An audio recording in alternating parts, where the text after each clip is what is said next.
Yeah, man. Nah, but yeah, that was an OVD thing back in the day, man. Like no one knew about it. You know what I mean? That's the thing, though. Listen, no, bro, we need to do a proper pod on boxes, man, because most people still ain't seen Banshee. Like, I don't know, no one's watched Banshee's a bad show about it. Yeah, it was just a bit too like shaggy, wasn't it? Like a bit like power. Like there was room for more storyline. Do you know what I mean? If I just wanted to just watch non-stop shagging, you just watch internet porn. This guy. All right. Never really been my thing, innit? But, you know, each to their own. Of course it hasn't. That's why your fucking laptop's always in the repair shop. I've never been into it, man. I never saw the fascination, man. It's never been my thing. Nah, that's fair enough. You're missing out, like, but yeah. You think this was a boxing pod, didn't you? Knocking them out left, right, and centre. Hey, yo. I'll hand over to you, bro. You handed over to me, yeah? Well, I'll tell you what. Second live episode. Got a bit of a special one tonight, haven't we, boys? So why don't we roll some credits and see us on the other side?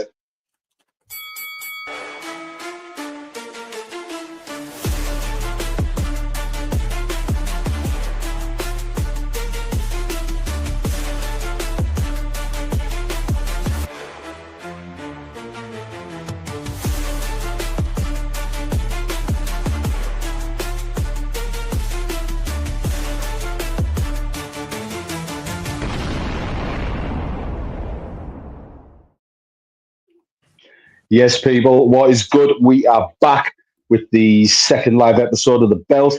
Thanks to everyone that tuned into the first one, like, shared, subscribed, commented, etc., etc. Like I say, I've got a bit of a special one for you tonight.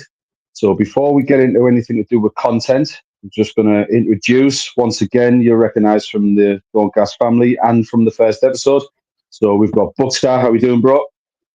Yes, bro. What's going on, man? Looking forward to this show today. Looking sharp with his new electric backdrop and that, making us look like amateurs. Bro, man, I have to up my thing, man. I have to up my thing as well, man. Gotta do it, man. Gotta do it. And fellow Doggas family member and my nemesis for the evening, and all will be revealed. JD, what's good, man? Yeah, all good, man. All good, man. How's it going, man? Yeah, I'm good. I know you're on that protein shake for the fight tonight, innit? No, I forgot. I see you lot rocking these hats, man. What? Are you hiding your need to go Turkey or something? Like, what's going on out here, man? Like, I might need to go to the barbers, innit? You know, like. But, I just need a shape up right now, man. That's why. I'm a busy man. I don't have time for developing backgrounds and going to barbers and stuff. You know, I get in where I fit in. You know. Yeah. So, man, you work where I work, man, and I find the time there. This guy. Yeah, but you know what it is. We all work that little bit hard in the north, innit? You know what I mean? No, you're not having that, no. Speaking of the north. Okay, so before we get into the main content of the episode, I just want to touch on Saturday's event. So we've got Doncaster De La Hoya, Dave Allen, taking on pretty much undoubtedly his biggest challenge to date in Mukhmadov. Yeah, I mean, look at the size difference there. And Dave Allen chose this fight, and by his own admission, because obviously the last two fights he got robbed with a draw against Johnny Fisher in the first, took his head off in the second, and by his own admission, it's the only two fight cancer he's ever took seriously, and he looks good. And I've always thought Dave Allen is a talented fighter. He just lacked the ambition and the hard work, but I think something's lit a fire under him. So I just want to touch on the fact that he's now obviously with Jamie Moore. He's took on the biggest challenge that was available to him. So obviously he's got some cojones on him, and I just want to highlight the fact that I think we could be in for a bit of an upset. I really do think this version of Dave Allen, he's took his camp seriously. He looks in the best shape he's ever been in, and I think we could be looking at an upset on Saturday night. I think Cabiel found the big man out of it, and then he lost his fight after that. And I think if Dave Allen works smart and goes to the body, I think he could stop him between 8 and 10. You want to offer any thoughts, guys? Yeah, he's got. Sorry, JD. He's got. If he wins, he's got a potential with Deontay Wilder, which whatever you think of Wilder, that'll be probably one of, if not his biggest ever fight. So, got a chance to go on and win a big purse against a big well-known name. So the motivation should be there to go in and win. And just a couple of things I noticed really, which is even though he's 3 years younger, he's fought a lot more rounds, David Allen. He's a lot more experienced, in my opinion. Professionally, professionally, yeah. I don't know if I always go along with the odds of the bookies anyway. Even though they haven't got him as favourite, have they, David Allen? But I don't see it as being that big a gap. They've got the other guy as a big favourite, and I don't agree with that. I just feel David Allen's got a lot of experience. He can go in and do a job. Like you said, he's in the best shape he's been in. So yeah, best of luck to him in that fight. Do you think? I was just going to say, Jay, do you think it'll be interesting to see what we can get out with Dave Allen now we know he's actually taken fights seriously?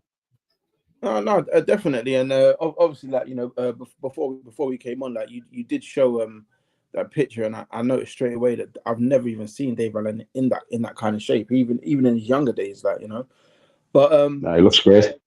Yeah, in my opinion, the bookies don't often get it wrong, and I mean, I don't know much about this Russian guy. I just know these Russian guys are tough and they're a different gravy a lot of the time. So, I mean, it'll be an interesting fight. I mean, I'll watch it, but I mean, I'd expect this Russian guy to come through, even though I don't know much about him. Just off the.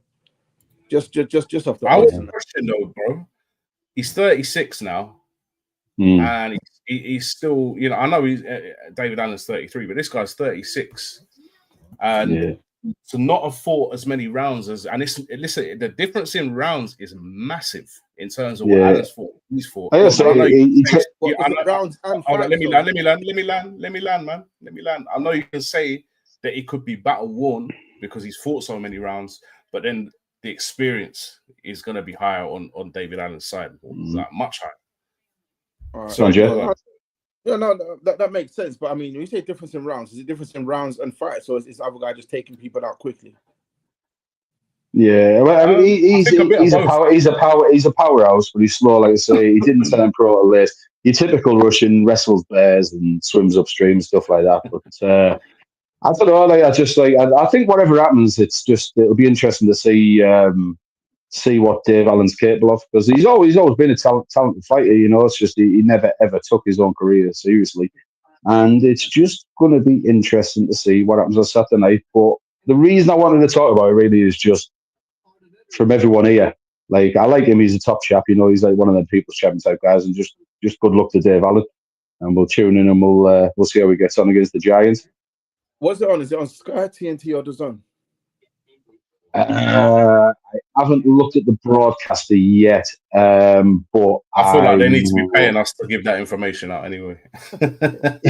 We'll wait until we're affiliated to plug them channels. Other channels are available, yeah. Yeah. But for now, we'll just call it a secret platform. Right. So obviously, if you're watching now, if you're tuned in, you've seen the billing, you've seen the promotion. So it's going to be a bit of a talk tonight with myself and JD, the everlasting debate of boxing versus MMA, which is better. And Bookstar has kindly agreed to step in and ref this one. And hopefully it's not too much. I'll be the Johnny Nelson, asking the questions, being impartial. Yeah. You know what I mean? Yeah. As long as you're not the Howard Foster, because that motherfucker's corrupt. But like, just ask George Groves. So can I hand over to you, please, bro? And we can do this. Right. So what we're gonna do? We're gonna go over the rules of the fight, if you like. So I've got questions for each of you. I've got questions for both of you. Any question that I ask directly to one of you, the other will get to rebuttal. We'll try and get through everything, time permitting. You see this go up, it means shut up, break it up. We're moving on. It means we're going standing on 8 count. Standing 8 count, yeah. So yeah, we'll get straight into it then. We'll get straight into it. Okay, this one's for both of you. And seeing as you brought it up first, Blunt, I'm gonna ask you first. Stitch up. Is 5-minute rounds harder than 12 3-minute rounds? Argue your case. It's a difficult one. There's not a million miles between 25 minutes and obviously 36. Obviously, during the 36, you'll get a bit more rest time, you know. But I think so. Like, I think the fact that, like, and obviously, like with 12-round fights, similar to 5-round fights, it's generally a championship fight, you know, a main event. So it's two highly skilled opponents going against each other. But I do believe, because of the nature with the fight, always being on the feet, and when the clinch does come, obviously you're either propping someone up. There's not that dead time that you get with MMA, even though they are working on the floor, but there are like sort of long spells where you sort of like it's a bit of a stalemate, and they do take that opportunity, in my opinion, just to have a bit of a breather, have some time off. So I would say the 12 3-minute rounds is harder than 5-minute rounds, definitely. Just before I go to JD, comment there from Triller. I don't know why this guy wants to come on there and just like and basically cuss me, right? let me land, sounding like De Bruyne, let me talk. Oh, man. Right, I want to see your comments on this debate, Triller. It's not about me. I'm just here in the middle, man. Leave me alone. Anyways, JD. All right. Well, first of all, your case. Well, with MMA, it's only 5-minute rounds in title fights or main events. Otherwise, it's 3 5-minute rounds. But the aim isn't like it's not to be harder. Like, I mean, I just think the 5-minute rounds makes sense. Like, makes more sense. Like 3 5-minute rounds. I think the boxing rounds are probably tougher because like keeping your hands up and the constant moving and throwing punches, it's knackering. I mean, we've all hit heavy bags, so yeah. Now the boxing rounds are tougher, but I think it's nonsensical. I think it's silly to put your fighters through that. What would you suggest? For the boxing world, then. For the boxing world. Didn't they used to fight? Didn't they used to fight 2-minute rounds, or is that just the women? No, that's the women. So some amateur bouts. It's a misconception that all the old school fights were 15-minute rounds, but it wasn't. It was just championship fights. Well, I mean, obviously we mentioned Sugar Ray Robinson, didn't we, on the first episode? The 5 fights he had with Jake LaMotta, none of them were title fights, and I believe they were all 10-rounders. Anyway, sorry, carry on. No, I think 2-minute rounds of boxing would probably be better because, like, I think the fighters would be like, keener to get on with like more action. They'd be less like feeling each other out. And also, don't you think it gives people more chance to recover though if they're hurt? If you're hurt in the first minute and you're hurt in the first minute of a round, and you've only got another minute to go, you'll probably get a lot more running. Do you get me? Whereas when you've still got a full 2 minutes left, you can't run. You need to recover. Do you not think you'd lose something by doing that? No. No. The reason I say no is because if you're hurt, like you've taken a punch or whatever, and you're hurt, like you're not recovering, much more. I mean, you're still going to be hurt when you go back in. For the following round, you're going to have your wits about you, have real good skills in order to avoid taking that next big punch. Mm-hmm. Depends how aware you are as well, isn't it? Like, obviously, I've all when you watch fights, I want to give people a sort of well-known example. Like when Joshua fought Andrew Ruiz, that shot behind the lug. Like when you go down, you've been cracked behind the ear. Like your balance is going to be off for days. You're not recovering from that shot. You get flash knockdowns where it's right on the button, caught on the chin. The one you didn't see coming. But it's not a case of like, what would you do, make it shorter or heavier? It's like saying, should we make the goal smaller in football? It is what it is. It's just a case of which is requires more concentration, more stamina. So Right. yeah, I think 12-3 minutes is that. Just before I go on to the next question, we've got Triller there. He thinks that 5-minute rounds are harder, especially when you're taking leg kicks and wrestling. Good point. We didn't even cover that, but good point. Leg kicks is a big thing, isn't it? It is, yeah. We'll move on. Next question. This is for you, Blunt. JD, you'll get a chance to rebuttal this because I know you'll want to. Does the fact that UFC, or I'm going to use UFC as an example here, by the way. I know we say MMA, but I'm using UFC as an example because that's the main show that you see MMA on anyway. Does the fact that UFC has one title per weight class mean that you get better matchups in the UFC more consistently than you do in boxing? It does, but what you've got to think of as well is that is one organization under one umbrella. Like, obviously, a lot of people, like casuals, would think that the MMA is UFC and vice versa. They don't realize about one championship, Cage Warriors. You know, there's all these sort of like subsidiary, like sort of rivulets, if you will, like that flow into the mainstream. But I think it's dangerous for the fighters. Like, obviously, like the weight drain, you know, because you don't have those interim weights. The weight drains are just, I think, unnecessarily dangerous. Like you seen, did Khabib end up on a kidney dialysis machine? Brian Ortega's went into a 30-minute coma because of his weight cut. And I just think you make it just doubly hard for the fighters to boil down. I really do. Whereas I think if you had not between every weight class, because it'd be overkill, but certainly from sort of 155 up to 205 in UFC, I think if you had a couple of interim weights there, I think that would make it more competitive because fighters wouldn't be going in fucking dead. Okay, good points there. JD, rebuttal? You don't have to.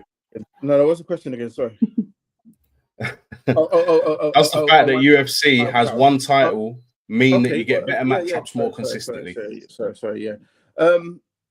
Definitely 100%. Like, because there's no ducking. Like within the UFC, like, you know, like with the one title, like one title per weight class, like, you know, it's everybody gunning for that champion. So the guys who are ranked, like you like for the within the top 10 have to face off in order to get that title shot. So you're getting the best fights all the time. There's no ducking. And if you do duck, you're not getting a title shot, or you get stripped from the title if you're the champion. So easily. Yeah. But look at the difference in models. Do you know what I mean? Like, obviously, box it's you can push the envelope, can you? When you own all them fighters, you can tell them what to do. You know what I mean? Like, obviously, with boxing, there's a lot more negotiations and a lot more egos to consider. Do you know what I mean? So it has to be pulled together. If you were to break it apart and just say, right, people from Cage Warriors could fight UFC fighters and stuff, you'd probably see a lot more sort of pushback and resistance. Do you know what I mean? It's like, because obviously boxing, one of the most frustrating things about it's like trying to head beast, getting all these top people into these top fights. Whereas obviously, like you say in the UFC, when daddy tells you what to do, if you don't do it, then you go into your room. Fair point. What I will say is this: I know that there's the technicalities around the boxing and the different organizations, but the question is, does that make UFC better? This was the question. Anyway, moving on. Next question. This for you, JD. Is MMA a case of jack of all trades but a master of none? Spicy. Not necessarily, because most people who go into MMA, like they specialize in one thing before they train in other things. Like, you know, I mean, it's kind of changed recently now where you've got MMA gyms, but like before, like you'd get kickboxers who were kickboxers and then they start training jiu-jitsu, whereas now you've got MMA gyms. But the main base for any MMA fighter is either going to be Brazilian jiu-jitsu or wrestling. You know, so wrestlers can get into, or go into MMA and be very effective, but Brazilian jiu-jitsu fighters, I would say, are probably going to be the best. You know, reason being, every fight goes to the ground. Wrestlers can avoid the takedowns better than most other people. So, no, not necessarily, no. Okay. Blunt rebuttal. It's interesting. Like, it's when I've been thinking about this for the last sort of short period of time we've been planning it. Like, this is one of my points that you've sort of like segued me into. When is UFC? Like, I don't know whether I should be using. I have to use the term UFC instead of MMA because it's the flagship, isn't it? But for me, and I think if people were being honest, when UFC is at its most entertaining, it's when they're stood up, going toe to toe, throwing shots. You can appreciate the groundwork and the takedowns and the sort of the transitions and the submission attempts and stuff like that. But if MMA fans are honest with themselves, it's most entertaining when they're boxing. Do you know what I mean? And like you say, yeah, master of all trades, like it's like you say, stars make fights. But yeah, they are jack of all trades, master of none. But wouldn't you rather just see two masters of one trade go at it? Good point as well. Good point as well. We'll move on to the next question. This is for both of you. I'll go to JD first since you answered the question first last time, Blunt. I'll go to JD first on this one. Which of the two sports is more dangerous for the fighters and why? Boxing, definitely 100%, because with MMA, there's so many different ways in order to to win a fight. You've got submission, obviously you've got knockouts as well. Submissions, knockout. But and with boxing, the fighters are just taking constant blows to the head. So, you've heard of many boxers having these brain injuries or ever dying from these kind of things. You don't really hear about from MMA fighters. I mean, I can't think of any off the top of my head that's happened to. So no, you're right. When you think about when it first came out, when people first started really watching MMA, and it was branded as brutal and over the top. But yeah, you don't really hear about any injuries like that in MMA. Do you? And it's a misnomer. Reason being is because like people see things like, okay, like if your opponent's down, you're gonna punch him. You're gonna keep punching until the ref stops. But the refs get in so quickly, like they're not letting you take punches. So it's not like someone's on top of you just laying into you. Like the referee's like, I mean, you see, like, they sprint over and they jump on top and like they literally like throw the fighter onto the ground. So or throw him away. Yeah. I've got to ask because his face is saying what I'm thinking right now. No, I know what you think I'm thinking, but it's not. No, it's the case of like you are right as a rule, but like I say, as a sort of out and out boxing fan, I do watch the fair share of UFC, MMA, and stuff, and like you do see quite a lot where you sort of like you're looking and thinking, ref, I jump. Do you know what I mean? You're still going to get those sort of like incompetent officials, and that'll be across the board. But you are right. Boxing's more dangerous. Like when you hear Tony Bellew say, like when he's doing the rough maths on it, like he's saying, like basically any boxer with a sort of 10, 12-year professional career is probably, including sparring, being punched in the head a million times. You know what I mean? And yeah, because there is them other facets to MMA. Obviously, you can get kicked, like the leg kicks, like, and you can get like choked out, submitted. There's a lot of head trauma, but yeah, it's obviously you're right in what you're saying. I don't think there's a fatality on the cards yet for MMA, which is crazy to me because when I first started watching it, my friend Marty put me onto it. Shout out to Marty if you're watching. And I'm seeing people getting knees in the head and elbows in the head, and like I'm just thinking, like, how the fuck has there been no fatalities from this? Do you know what I mean? Like a bare knee or a bare elbow at the fucking temple. Obviously, the first one is coming. Like, obviously, you don't want to see his hand already fighter, but it is coming. But the fact it's never happened, I can't believe it now. So yeah, like the more dangerous sport is obviously boxing. And something I've always said, and I used to drive my mate Smoggy wild with this, and hopefully he's watching, is I genuinely believe that punchers punch harder than kickers kick as far as combat sports is concerned. I really do. So if you think you've been at gym since 4 or 5 years old, just honing down that one technique of just twisting your fucking hips and your shoulder and just like finding as much power as you possibly can. And like you say, you can't really go into there with a boxing stance and put your feet down because you've got to be looking for the takedown. You know, you've got to be like sort of trying to check kicks and whatnot. And like, I think because they're probably always looking for the takedown or anything or a kick or whatever, you can't really put your feet down and go full power in MMA because of the varied attacks that might be coming. So yeah, boxing. I'm gonna throw it up because we've got to move on. We've got to move on. I'm just thinking about the time. No, you can't. You should have done that earlier, mate. We're moving on. We're moving on. Don't make me mute you. Nah, man. You should have said it at the time, man. That's like saying, can I just go back and throw that one more punch or put that one more chokehold? Too late, man. Should have done it at the time. Okay, next one. I'll put this to you first, Blunt. Who really is the baddest man on the planet?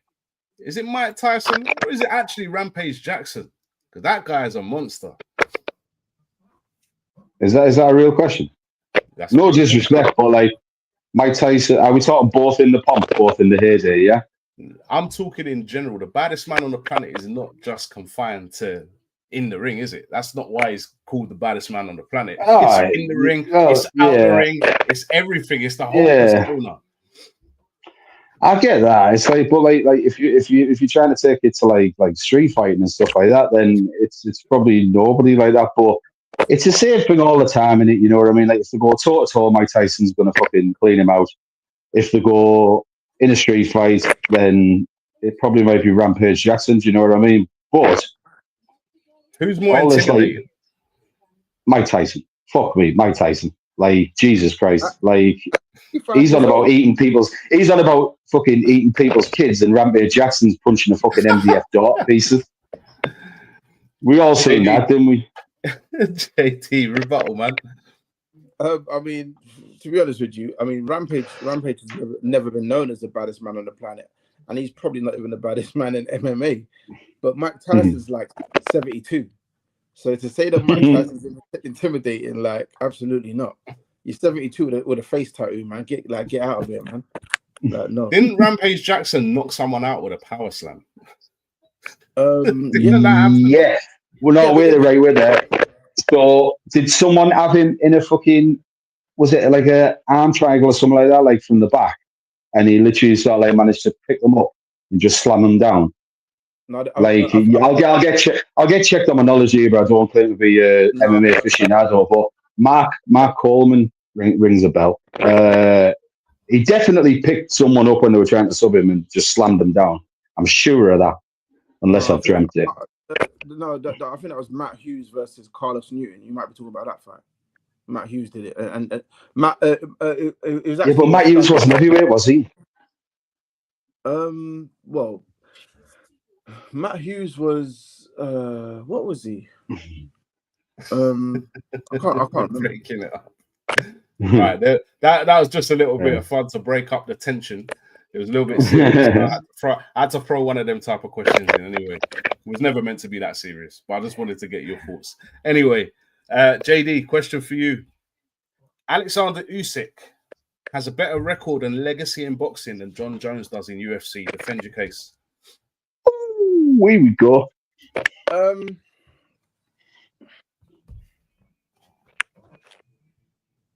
You can't.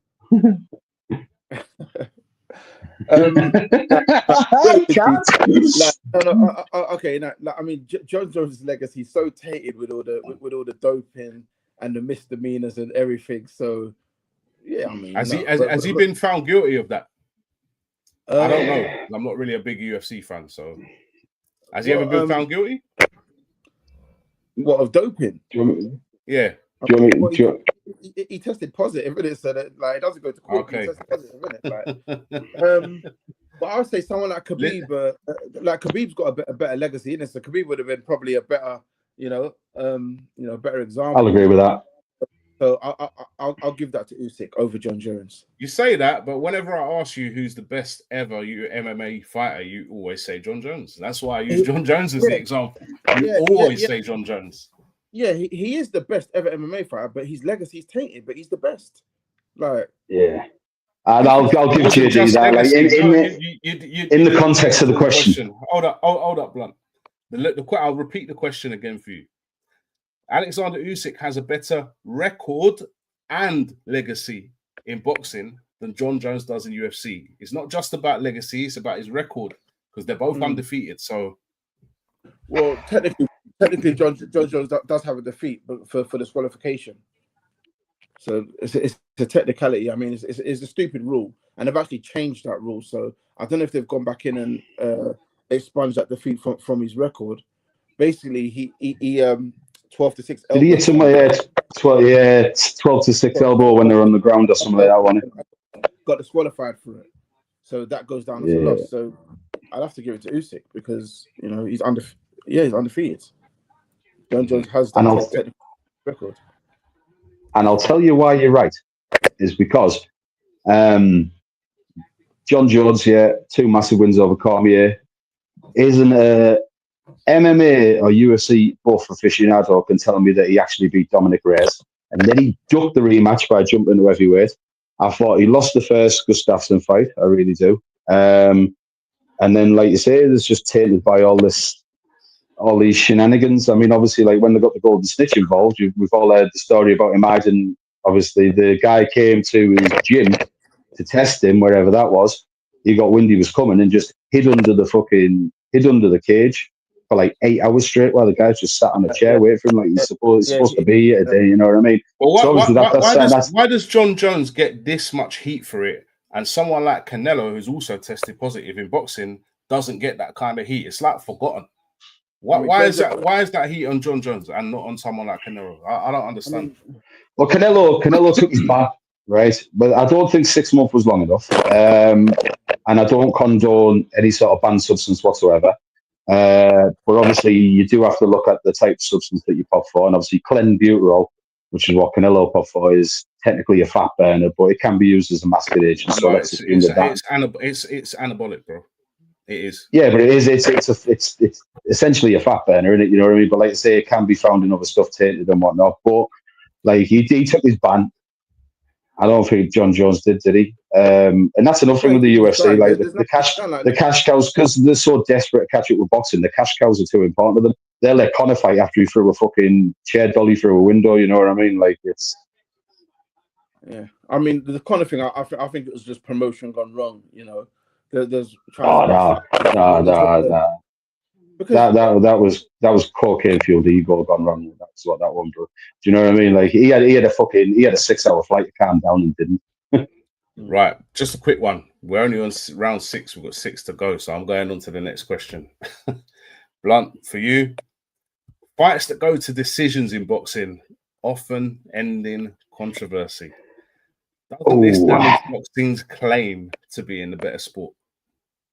Yeah, do you know what? That's the one side of the sport I love that you can't really defend. And the problem with that is because of its heightened popularity, there's what's the word? There's such a bigger stake, such a bigger prize at stake. Do you know what I mean? And like when you see the more the prize goes up, the more you're going to see people inclined to cheat. But the problem is with like sort of the roots of boxing when it started to become popular after the turn of the century. Obviously, it was mafia run. The mafia controlled everything, and they're not big fair play country. Do you know what I mean? So like it's in the sort of roots. It's in the DNA of the sport. And all you can do is just try your hardest to sort of work it out and eke it out. But behind every great fortune is a great crime. Do you know what I mean? And some of these, like I say, these fighters haven't just got a promoter behind them or a trainer. They've got an entire TV network behind them that have invested in them. You know, when like Showtime paid Floyd like $200 million for 6 fights and whatnot. Like, and that's going to encourage it. That's when footballers started diving. When Premier League, when Sky Money became involved, you know what I mean? It's like I need to make sure I get that penalty because we have to win this game. We have to win this title. And that's what it is. And there have been some terrible decisions in MMA as well. And I've just mentioned one. Dominic Reyes beat John Jones. And that was his like sort of Mount Olympus. That was his Everest. And it got snatched away from him. I'm done. JD, I'll give you a minute to reply to that one, and then we'll move on. I mean, you've seen it time and time again in boxing. you know, these shocking decisions. So yeah, I mean, it's just obvious, isn't it? I mean, it's happened. It has happened in MMA, but nowhere near as much, and not on the same scale. Nah. Like a really big fight with MMA, like with all the eyes on it, like they wouldn't even try. They wouldn't dare, because the fans would be in such an uproar, you know, and you know, yeah, it just wouldn't work with MMA. I mean, it has, but not as a boxing. All 27 of them in the arena. Okay, this one's for you, JD. And this is a question that I actually don't know the answer to this at all. So I'm hoping you can enlighten me. Trilogies. What is MMA's Ali versus Fraser or Barrera versus Morales? What trilogies can UFC or MMA put forward that are of that level? I mean, recently, Conor fought Poirier 3 times, didn't he? Yeah, but that's Conor McGregor's. Yeah, I'm not saying it was great. I'm just trying to think of any. Conor McGregor's not even he's not an elite fighter. Like, everybody has this misconception that he is. Like, no, don't dwell on Conor. I'm just trying to think of trilogies. Sorry, mate, go on. I don't want just trilogies. I want the trilogies. Like, what has UFC or MMA got to offer? In terms of trilogy, not much, because like normally things are decided within like for instance, a champion loses his title, we get a rematch. If you don't win it back, it's done. You go to the back of the pile and someone else steps up. So you're not going to get many trilogies in MMA. You know, and if the champion wins, it's unlikely the guy's going to get another shot. Like, you know, so yeah, there's has it never been the case that someone's won the title and in the rematch lost the title, and then there'll be another rematch? Nothing like that ever happened. DC and Stipe, DC won it the first one, Stipe won it back, and then there was no third, because there's no point. Move on. No, yeah, they're all about that point, man. I love me a good trilogy. But where you have to have that fight again. You get me? But then, and do you know why it's difficult? 1-1. Hold on, no, but then you're holding up the division. Like, other people are in line, like they've been on a tear. You know what I'm saying? That they've won, like, you know, 5, 6, 7 fights in a row. Like, well, they've got to wait for you guys to fight 3 times. That can take a year. If it finishes 1-1 and one of you's 1-1 and one of you use one the other, you have to have a third to settle it, man. But that's the problem with boxing. Is like, you remember Fury and Usyk, like holding up the division for how long? Like, no, like other people have there's different reasons though for that. It wasn't anything to do with their fight. It wasn't anything to do with their fight.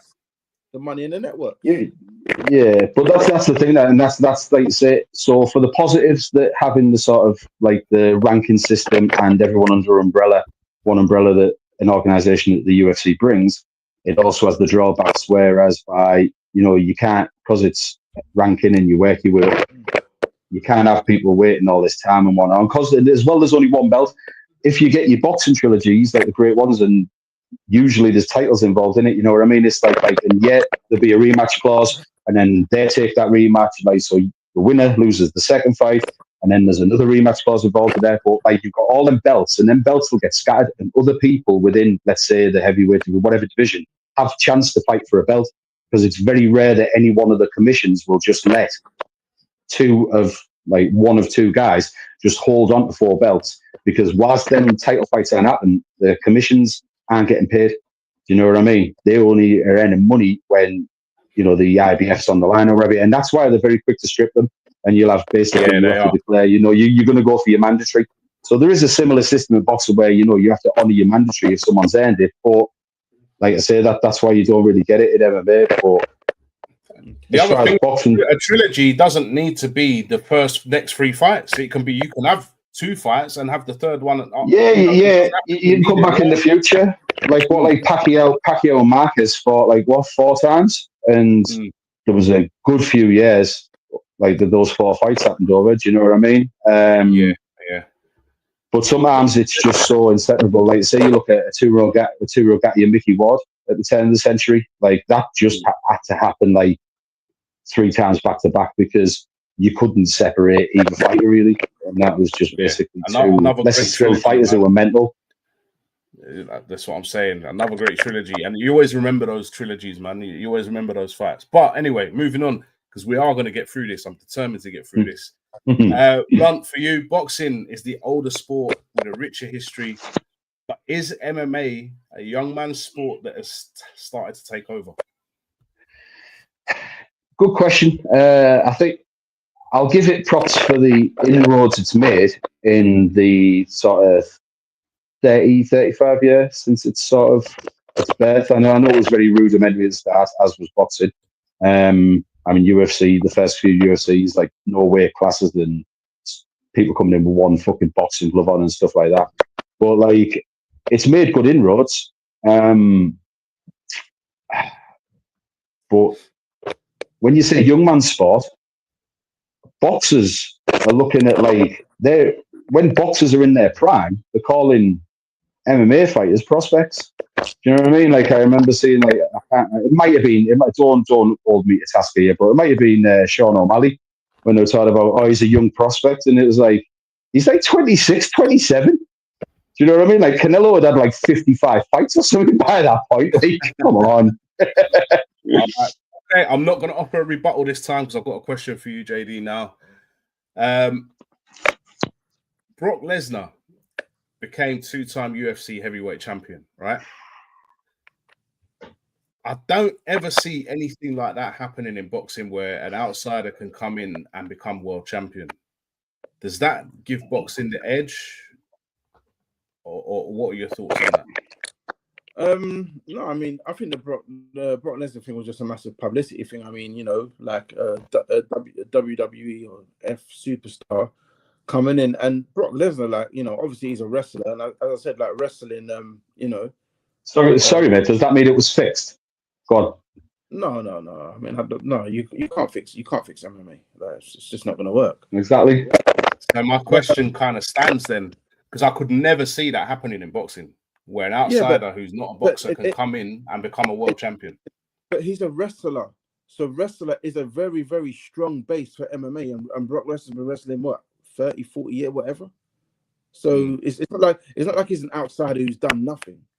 Like wrestling or Brazilian Jiu-Jitsu is the best base for MMA. Slightly Brazilian Jiu-Jitsu maybe. But and Brock Lesnar, we see with the heavyweight division, like it's not like you're fighting people that are super skilled. Like, you're fighting like massive lumps and brutes, and Brock Lesnar was the biggest one with a strong wrestling base. You don't get many Brazilian black belts, Brazilian Jiu-Jitsu black belts in the heavyweight. So the heavyweights really wrestling and slugging it out, and Brock Lesnar was good at that. So and also as well, he came in. He came in the UFC at the time when it was like the Wild West. There was no drugs testing and all like that, and that guy just had steroids for breakfast, didn't it? I'll give you another example. CM Punk came in and was getting beaten by he got beat by a guy called Mickey Gould. You ever heard of him? No. I've seen the fight.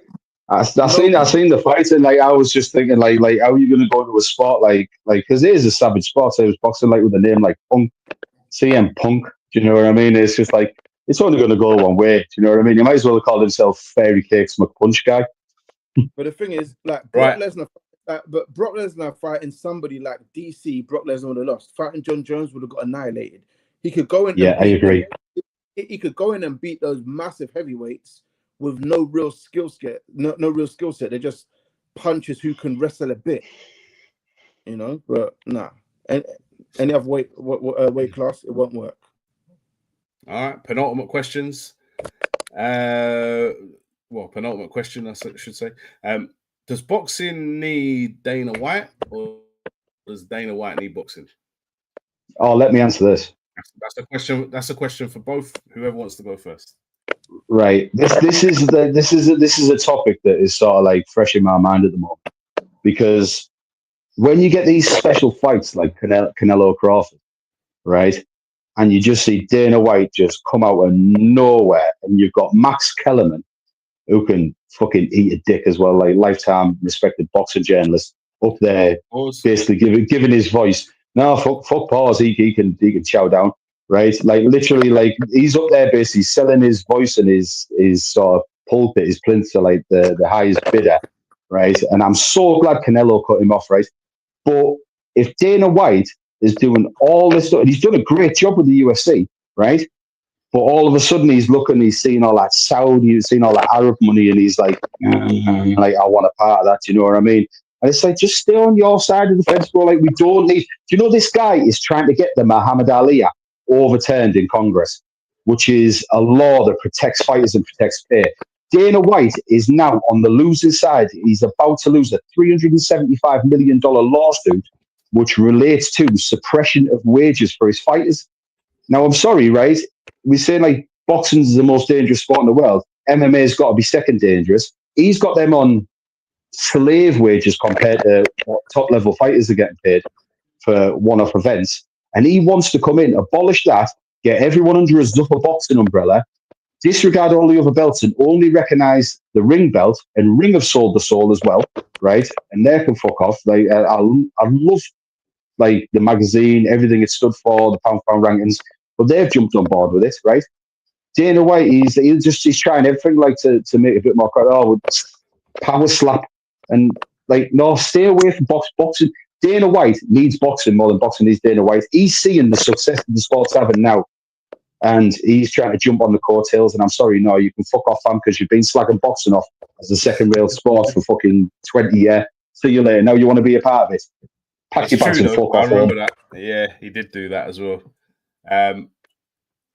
JD, I want to ask you 3 things. This is the championship round now, yeah? Championship round. 3 things that make UFC or MMA better than boxing. What are the top 3 things you would say? The fact that most MMA fighters are smashing boxers in real life. I mean, you know, there's just no dispute in that. You can't doubt the best fights get made, and yeah, more entertaining. Okay, Blunt, 3 things for boxing. Oh, so I go direct rebuttal. You say more entertaining, but boxing pulls in the most revenue because it's the more entertaining sport. Same as the Premier League pulls in the most revenue because it's the most entertaining league. Same sport though. Different. It's not a different sport. Same sport. Yeah, but I'm just using that sort of like that sort of model of it. The most entertaining things will sort of drag in like the most. And the thing is as well, the reason why as well, it's not a slant on MMA, but it's a lot more complicated as well. Do you know what I mean? It's like if you in order for it to be a commercial success and everyone to receive these massive paydays that Dana White's trying to jump on and grip onto for dear life, right? Is because you can't just sell that sport to the purists. If you're going to have 100,000 people in Wembley Stadium and 75,000 people or 80,000 people in the Las Vegas Stadium the other week, right? You have got to get casuals on board. If you want to sell 4 million pay-per-views on a Saturday night, you need the casuals on board. And something like boxing, where it's just toe-to-toe sort of pugilistics, just the fistigates, is something that people can get on board with. 2 guys rolling around displaying the highest level of jiu-jitsu technique around a cage is not something that people can just get on board with, because they will get bored with it without trying to be too poetic. Do you know what I mean? And there's just something about. Hold on. Let him land. Go on, man. And there's just something about a top level boxing fight that is just a lot more alluring to people, creates a lot more buzz. So there's got to be some sort of proof in that pudding. Do you know what I mean? It's like if you've got 2 queues, if one queue is fucking massive and the other one is nowhere near as big. I mean, if you look at the biggest UFC pay-per-view gross of all time is Conor McGregor versus Khabib, right? That lies 8th. Sorry, mate. That lies 8th on the all-time pay-per-views, behind 7 boxing matches. And then we got 2 biggest stars, and they get 8th in the pay-per-view buys of all time. It's just a more entertaining sport for me. I'm going to have to press you for your other 2 reasons, because you've given the more entertaining. I want the other 2, and then we'll finish this thing. Right, okay. I also think as well, it gets back to what we were feeding into before about 2 people that are masters at that one skill set. Do you know what I mean? Okay.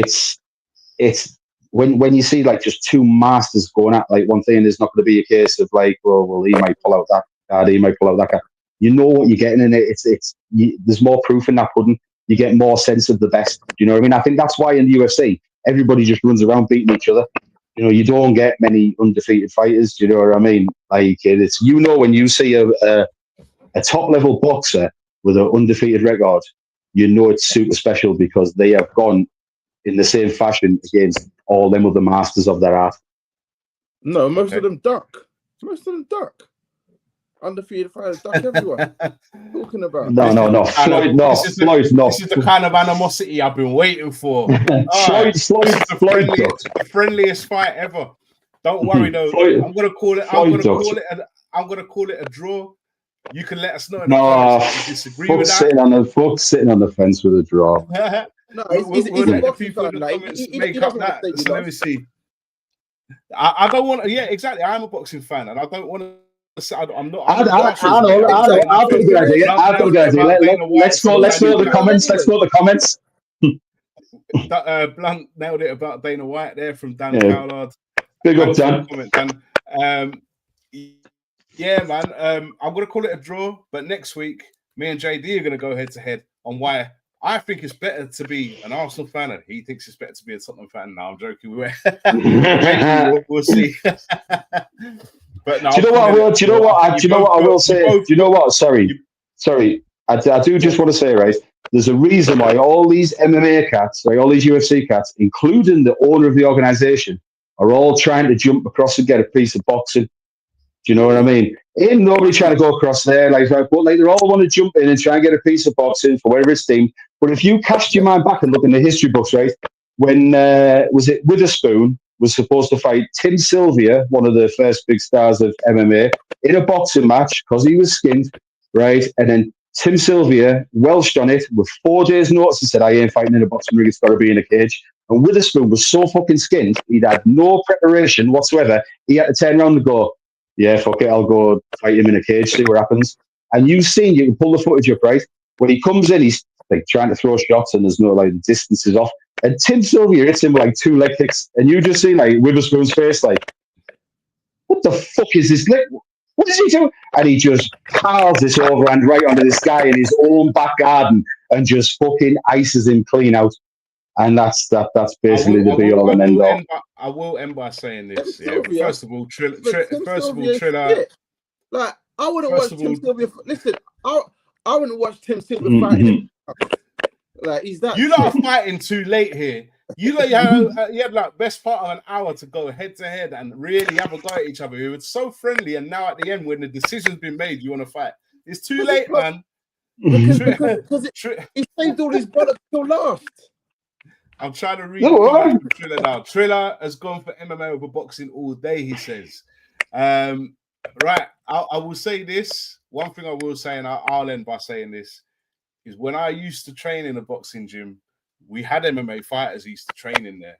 And any time they used to get in and do their stand-up training with us, they used to get annihilated, bro, differently. You know what I mean? So again, it shows the jack of all trades and the master of none, in my opinion. Okay, well, but listen, you go and spar BJJ with a white man who's trained for a month, and they'll cream you. Pause. So, yeah. Great choice! What a great choice of words. And the guy's name was what was his name? BJ. What? Anyway, that brings us to the conclusion, if there is one. You can let us know in the comments who won that debate. Triller's gone here. Too many boxers can't box. There is a few that can't, to be honest with you. But we'll leave it there. Blunt, I'll hand over to you to close out. Thank you. Exactly. Yeah. Do you know what? Do you know? 2v1 all the time, and now he gets to close out. That's what I'm saying. I meant close. No. Close out the show. No. I'm yeah. Just close it like that. Do you know what? I should have just mute him and just launch into a tirade. No. No, do you know what? I think, you know what, right? I know you wanted it to be beef and that, but I think it was respectful. It was a good chat, you know. It's like But the thing is, like both sports have got to respect each other, haven't they? Do you know what I mean? And I thought it was a good informative chat, and I thought JD was aware of the opponent. I feel like I may have took it on points quite easily if at West a split decision, but another bad decision in the fight game. Yeah, again. But no, like, you know what it is, chaps, right? I just want to thank, obviously, Book staff for stepping in and setting that up for us. Made it a lot easier than us just fucking screaming at each other for an hour. Thanks for JD jumping on, again. Putting his point across very eloquently. Thanks for Triller for all the abuse. But yeah, thanks for everyone. Yeah, well, you're always going to get that, weren't you? But no, like, for everyone tuning in, liking, sharing, taking part, subscribing. Quick reminder that we've got the regular, the main flagship Don'tcast podcast. What we talking about tomorrow? Gangster movies, is it, bro? Gangster movies, man. Gangster movies. Gangster movies, long overdue. So, if you're a fan of your Goodfellas, your Casinos, your Departeds, your Godfather, you got to tune in and watch that. So, your Boys in the Hood, your Menace to Societies, your Paid in Fools, they're gangster movies as well. Yes, they are. Yes, they are. You're right. Yeah. But so for now, this has been the second live episode of The Belt. This has been the big debate. I'm sure we'll get back into it at another time. We'll be back in 2 weeks with another episode of The Belt, and also look out in the near future. We're going to do a breakdown of the Eubank Ben rematch. Hopefully you've enjoyed it. And for everyone that's tuned in, thank you very much. And this has been The Belt.